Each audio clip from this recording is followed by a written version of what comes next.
20 বছরে অনেক চড়াই উচ্চাই পার হয়ে আজকে আমরা এই জায়গায় এসেছি এবং আপনাদের সহযোগিতা সবসময় ছিল বলেই আজকে আমরা এত আমরা সম্প্রসার আমাদের অনেক সিনেমা হল করতে পেরেছি এবং আমরা সামনের দিকে এগিয়ে যেতে পারছি। তো আমি শুধু গত 20 বছরে কি হয়েছে একটু আমি রিক্যাপ করতে চাই। যেমন আমাদের এই স্টার সিনেপ্লেক্সের যাত্রা শুরু হয়েছে 2004 সালে। ইনফ্যাক্ট 2002 সালে এটা কনসেপচুয়ালাইজ হয়। এটা আমি বলবো অনেকটা কাকতালীয়ভাবে হয়েছে জিনিসটা। আমি আমেরিকায় ছিলাম প্রায় 12 বছর। 99 সালে দেশে ফিরে আসার পরে আমি মেইনলি আইটি সেক্টরে কাজ করতাম, কিন্তু আমার সুবস্ত টাওয়ারে তখন মনে হয় একটাই টাওয়ার ছিল তখন পান্থপথে। তো ওখানে আমি যখন আমাদের অফিস শুরু করি তখনই বসুন্ধরা গ্রুপের সাথে আমার পরিচয় হয় লিফটে, তাদের একজন ভাইস চেয়ারম্যানের সাথে। এবং তখন তারা বলছিল একটা শপিং মল হবে, ওখানে সিনেমা রাখার পরিকল্পনা আছে। তখন আমি মাল্টিপ্লেক্স নিয়ে আমি আমার ইন্টারেস্ট পোষণ করি এবং আমি ইন্ডিয়াতেও কিন্তু ওই সময়টাতে আমি বলবো 99 সালে বা 2000 সালে তেমন মাল্টিপ্লেক্সের প্রচলন ছিল না। তারপরে আমি ইন্ডিয়ায় যাই এবং ইন্ডিয়াতে যেয়ে দেখি যে পিভিআর বা প্রিয়া ভিলেজ রোড শো তারা একটা প্রথম মাল্টিপ্লেক্স করে দিল্লিতে, এবং ওটা দেখে আমার ইন্টারেস্টটা আরও জাগে যে মাল্টিপ্লেক্স মানেই হচ্ছে যে একটা কমপ্লেক্সের মধ্যে কয়েকটা সিনেমা হল, যেটাকে আমরা বাংলাদেশে এখন সিনেপ্লেক্স নামটা চালু হয়ে গেছে, বাট সিনেপ্লেক্স আমাদের ব্র্যান্ড, স্টার সিনেপ্লেক্স। কিন্তু মাল্টিপ্লেক্স হচ্ছে আসল ওয়ার্ডটা, বাট সবাই এখানে সিনেপ্লেক্স কথাটা বলে থাকে। বাট ওই মাল্টিপ্লেক্স দেখার পরে আমি আরও ইন্টারেস্টেড হই বাংলাদেশে করার জন্য। কিন্তু আমরা ওই 2 বছর প্ল্যানিংয়ের পরে আমরা 2004 সালে অনেক রিস্ক নিয়ে, আমি আমার স্ত্রী ছিল মির্কা ক্রিস্টিনা, আমরা দুজনেই কাজ করেছি এটাতে, এবং আমরা প্রথম মাল্টিপ্লেক্স শুরু করি বাংলাদেশে। তখন কিন্তু ওই ডিজিটাল ছিল না, তখন ছিল ফিল্ম প্রজেক্টর, এবং এই ফিল্ম প্রজেক্টর কিন্তু অনেক ব্যয়বহুল ছিল তখন। আমরা ক্রিস্টি প্রজেক্টর নিয়ে এসেছি এবং ওটাকে আবার ওই যে যেটাকে বলি স্পুলিং বা আমরা অটোমেশনও করেছিলাম তখন। ওই টেকনোলজি দিয়ে আমরা শুরু করি। তারপরে আমরা ডলবি ডিজিটাল শুরু করেছিলাম, মানে বাংলাদেশে একেবারে নতুনত্ব নিয়ে আসে। কিন্তু দেখা গেছে যে প্রথম 2 বছর কিন্তু আমাদের লস গুনতে হয়েছে, মানে একেবারে আমরা এমন রিস্কের মধ্যে আসলাম। তখন ছিল 65%-এর মতো ভ্যাট ট্যাক্স অ্যান্ড ডিউটি, যেটা একেবারে আমি যেটা বলি পিউনিটিভ একটা ট্যাক্স, যেটা অনেক মান্ধাতা আমল থেকে ছিল। তো তার মধ্যে আমরা ব্যবসাটা করে গেছি এবং 2 বছর আমাকে কষ্ট করতে হয়েছে, এবং 2 বছরের মধ্যে আমরা যেটা করেছি যে আবার যে হলে এসে ছবি দেখা, এটাকে ট্রেন্ড করা বা এটাকে মানুষের মধ্যে আবার এই হলে আসার ব্যাপারটাকে অভ্যাসে পরিণত করা, সেই কাজটা আমরা করেছি। 2 বছর এডুকেশন করার পরে, সবাইকে বোঝানোর পরে, যেমন আমরা বিভিন্ন ইউনিভার্সিটিতে আমরা ক্যাম্পেইন করেছি, বিভিন্ন জায়গায় গিয়েছি, বিভিন্ন মানুষের কাছে গিয়েছি, আমরা নিউজ পেপারে প্রচুর অ্যাডভার্টাইজমেন্ট দিয়েছি। তখন কোনো সোশ্যাল মিডিয়াও ছিল না বা ইউটিউব বা অনলাইন প্ল্যাটফর্ম তেমন কিছু ছিল না যে আমরা খুব ইজিলি মার্কেটিং করব। আমাদেরকে বিভিন্ন মিডিয়ার উপরে আমাদের ডিপেন্ড করতে হয়েছিল, বিশেষ করে সাংবাদিক ভাইরা আমাদেরকে খুব সাহায্য করেছে ওই সময়। তো আলটিমেটলি 2 বছর পরে আমরা ভালো করেছি। আমাদের যে ব্রেকিং পয়েন্ট যেটা আমরা বলবো, যে আমি আগেও বলেছি যে একটা ছবি এনেছিলাম গ্ল্যাডিয়েটর, ওই গ্ল্যাডিয়েটর থেকে কিন্তু আমাদের হলে আসার ইন্টারেস্টটা বেড়ে যায়। তারপরে হলো যে মোল্লাবাড়ির বউ একটা ছবি এসেছিল, এই যে বাংলা ছবি আমাদের জন্য তখন কিন্তু বাংলা ছবি দেখানো এবং মোল্লাবাড়ির বউ এবং জয়যাত্রা এই টাইপের মুভি আমরা যখন দেখানো শুরু করলাম, তখন কিন্তু দর্শক আসা শুরু করবো। আমি যখন দেখলাম যে এইখানে আমাদের অনেক মহিলারা আসছে, অনেক স্টুডেন্টরা আসছে, এবং মিডল ক্লাস, আপার মিডল ক্লাস এবং এডুকেটেড ক্রাউডগুলো আসছে, তখন মনে করলাম যে না, এটা সার্থক হয়েছে। তো আমার মনে আছে একটা ঘটনা, যে জয়যাত্রা দেখার জন্য খুব বয়স্ক একজন মহিলা এসেছে, ওনার বয়স হচ্ছে প্রায় 97 বছর বয়স। তো ওনাকে আমি জিজ্ঞেস করেছিলাম যে আপনি কেমন লাগলো আপনার মুভিটা? বলে যে আমি 36 বছর পরে প্রথম হলে আসলাম এবং আমার কাছে খুবই ভালো লেগেছে। তখন আমি বুঝলাম যে না, আমার এই কষ্টটা সার্থক হয়েছে।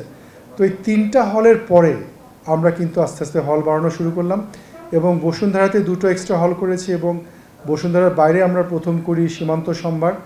এবং তখনই আমার মনে আছে একটা ওয়ালে সবাই কমেন্ট লিখছিল, ওখানে আমি দাঁড়িয়ে হয়তো আবেগপ্রবণ হয়ে আমি লিখেছিলাম যে আমি বাংলাদেশে 100টা স্ক্রিন করব।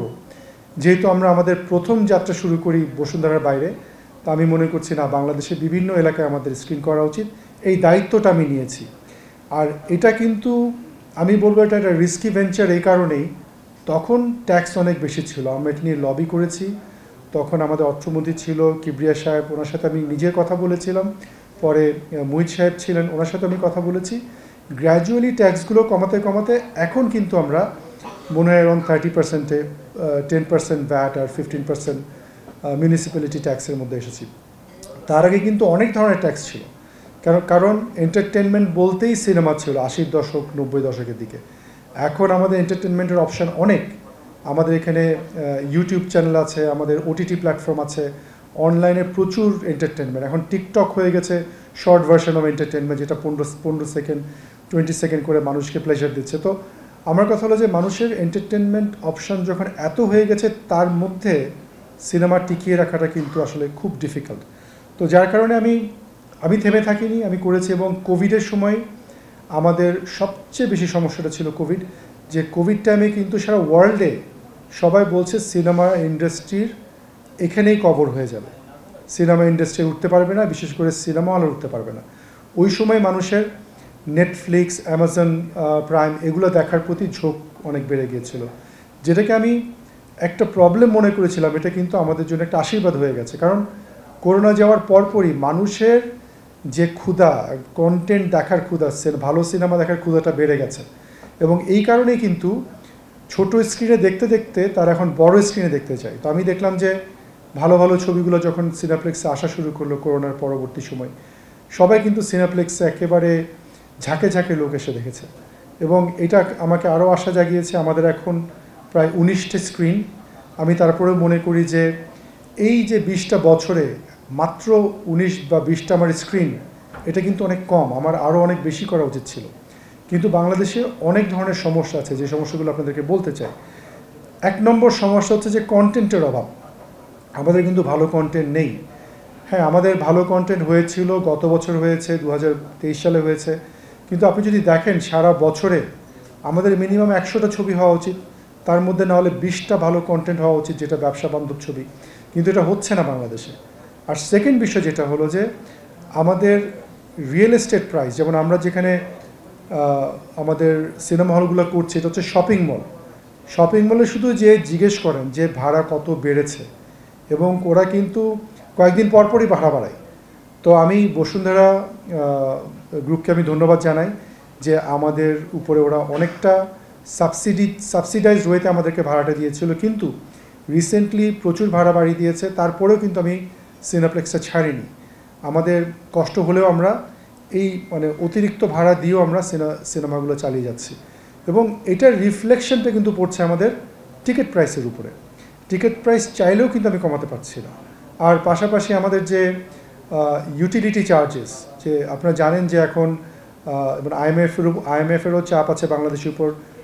মাননীয় প্রধানমন্ত্রী তো বাংলাদেশকে উঠানোর জন্য অনেক সাবসিডি দিয়েছে, এখন কিন্তু এই সাবসিডি আর দিতে পারছে না, যার কারণে কিন্তু আমাদের সবার উপরে চাপটা আসছে। ইলেকট্রিসিটির যে দাম বেড়েছে, সেটা আমাকে ডাইরেক্ট রিফ্লেকশন এটা আসবে আমাদের টিকিট প্রাইসের উপরে। তো সব কিছু মিলে যে আমরা এখন যেভাবে এগিয়ে যাচ্ছি, আমরা চাই যে সিনেমা ইন্ডাস্ট্রিতে থাকুক। এটা একটা আর্ট ফর্ম, এবং যারা ভালো ভালো সিনেমা বানায় এটা বড় পর্দায় দেখানোর জন্যই বানায়। এবং এই আর্ট ফর্মটা যদি চলে যায়, তাহলে কি আমি বলবো সিনেমার এখানেই শেষ হয়ে যাবে বাংলাদেশে।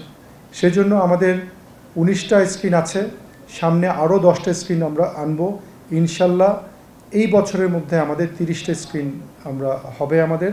কারণ আমি আপনাদেরকে বলি যে আমাদের নেক্সট প্রজেক্ট যেগুলো, সেন্টার পয়েন্ট উত্তরা তো একটা আলাদা সিটি বাই ইটসেলফ এখন, যদিও এলিভেটেড এক্সপ্রেসের কারণে এখন সবাই খুব ইজিলি যাওয়া আসা করছে। বাট সেন্টার পয়েন্টে আমাদের 4টে স্ক্রিন আসবে, যেটা একেবারে এয়ারপোর্টের কাছে।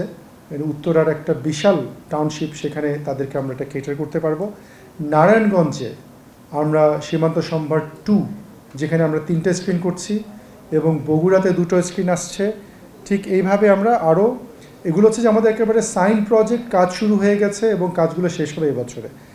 আর সামনে এটা এখনও সিক্রেট, বাট আমি জায়গাটার কথা বলতে চাচ্ছি না, তবে গুলশান বনের আশেপাশে কোথাও হবে, ওখানে ভালো একটা লাক্সারি সিনেমা হল আসছে। আমাদের চট্টগ্রামে সেকেন্ড প্রজেক্ট, আমরা ভ্যালি আর্কেড একটা প্রজেক্ট করেছি 3টে স্ক্রিনের। সেকেন্ড একটা প্রজেক্ট হবে যেখানে আমরা আরও 3টে স্ক্রিন করব। আমাদের কক্সবাজারের প্ল্যানটা অনেক আগে থেকেই ছিল, আমরা ডেভেলপমেন্ট করার পারমিশন পেলেই সেখানে 3টে স্ক্রিন আমরা করব। এবং কুমিল্লাতে আমাদের কথা চলছে, ওটা সাইন হয়ে গেলে ওখানে আমরা 3 থেকে 4টে স্ক্রিন করব। তো আমার ইচ্ছা আছে যে এখন আর্থসামাজিক অবস্থা ভালো হয়ে গেছে মানুষের। এখন আপনারা দেখবেন যে আমাদের উপজেলা লেভেলে গেলেও যেসব দোকানে আমি যাই, যে ঈদের সময় মানুষ কাপড় কিনছে, 20-50 হাজার টাকারও কাপড় কিনছে ওরা। তো তাদের অবস্থানও ভালো হচ্ছে, বাংলাদেশের রেমিটেন্স যোদ্ধারা টাকা পাঠাচ্ছে, তাদের যে পরিবার তারাও কিন্তু ভালো কিছু চায়, ভালো এন্টারটেনমেন্ট চায়। সেই কারণে আমরা বিভিন্ন উপজেলা লেভেলেও আমরা সিনেপ্লেক্স করার চিন্তা করছি।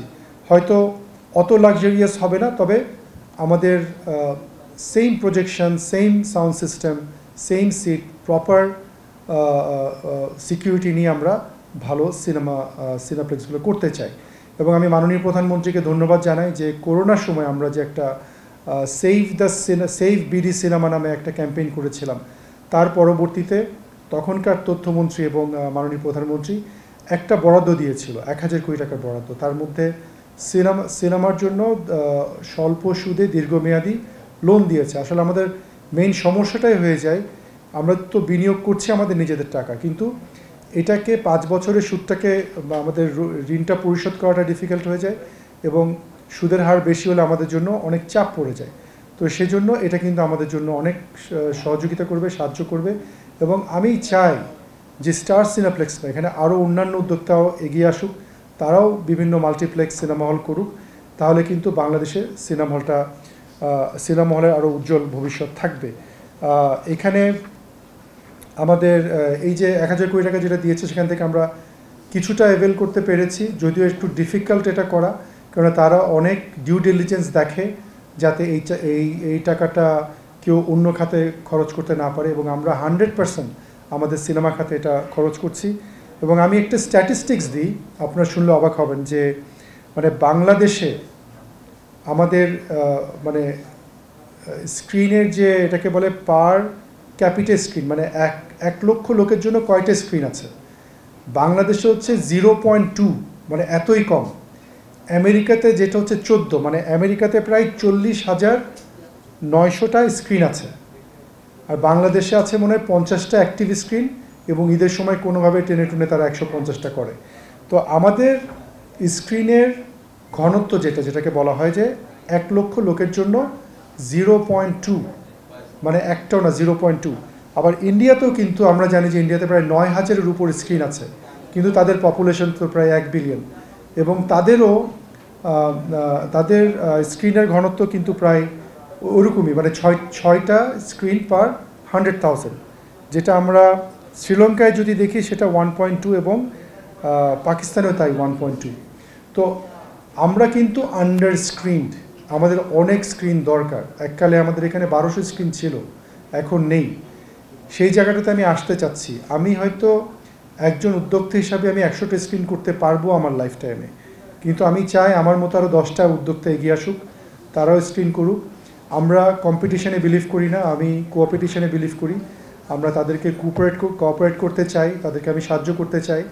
আমরা সবাই মিলে যদি স্ক্রিন করি, আমরা যে এখন আমাদের প্রডিউসাররা বা ডিস্ট্রিবিউটাররা তারা যে বলছে লগ্নি উঠছে না, তখন দেখবেন যদি 100টা স্ক্রিন আমার এখানেই হয়, তাহলে তাদের কিন্তু ব্যবসার লগ্নি যেটা দিয়ে ছবি করে, আমার মনে 1 থেকে 2 সপ্তাহের মধ্যে টাকাটা উঠে যাবে। তো আমরা এই জায়গাটাতে পৌঁছাতে চাচ্ছি। এখন আমরা আন্ডার স্ক্রিন, এখন আমাদের একটা ছবি থেকে প্রপারলি বিনিয়োগটা উঠে আসতে গেলে প্রায় এটা 1 মাস চালাতে হচ্ছে, তখন তো 1 সপ্তাহে টাকাটা চলে আসবে। ঠিক এই জায়গাটায় যাওয়ার জন্য আমাদের সবার সহযোগিতা দরকার, সবাইকে নিয়ে আমাদের এগোতে হবে।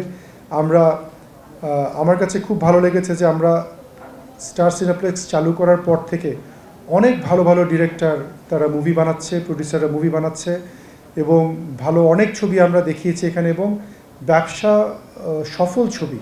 যেমন আমি কয়েক বছর আগেই যাই, আমরা শুরু করেছিলাম যেটা আমাদের সমস্ত বক্স অফিস রেকর্ড ভেঙেছে, যেটা হচ্ছে পরাণ হাওয়া। আমরা চিন্তাও করতে পারিনি অ্যাভেঞ্জার্সের মতো $multi-million ছবি, $200-300 million মতো ছবি যারা আমরা নিয়ে আসছি, যেটার বাজেট, এখান থেকে বাংলাদেশি একটা ছবি সেটার রেকর্ড ভাঙতে পারে। তো এই রেকর্ডগুলো তারা ভেঙেছে। তারা প্রচুর ভালো ব্যবসা করেছে, সুরঙ্গ ভালো ব্যবসা করেছে, প্রিয়তমা করেছে। আমরা এই টাইপের মুভি চাই এখানে, এবং তাদের কোনো কিন্তু কমপ্লেন নেই।